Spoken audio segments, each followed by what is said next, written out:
Let's assume your child goes to kindergarten and you've immunized your child against measles, okay, or pertussis, because there's pertussis in the community now. And pertussis is in your child's school. Those children do increase your immunized child's risk. Should the children who are not immunized against pertussis be allowed in the classroom with your child?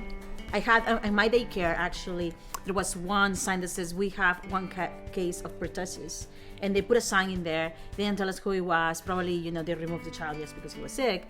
I didn't think of that, but I was like, oh, I never, the doctor told me about pertussis and all this, and I never saw a case. And it's like, I wonder, if this child got vaccinated, and if they didn't, it's like, is this for every single disease or only for this set of vaccines?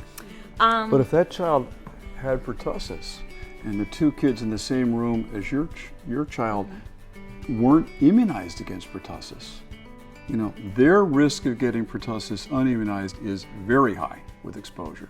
Your child's risk of getting pertussis immunized is, they're protected, but not completely protected. It's significant. I don't know how many doses of pertussis it takes to provide adequate vaccination, but if your child is the child that is vaccinated, but they've only had the first dose of something, yes, and you have the non-immunized children then who get this disease are more at risk of giving your child disease while you're trying to do the right thing. What if your child is at daycare where the children are really young? I think that's the reason why I also vaccinated, because I felt like I have to chip in society, like to keep this disease away.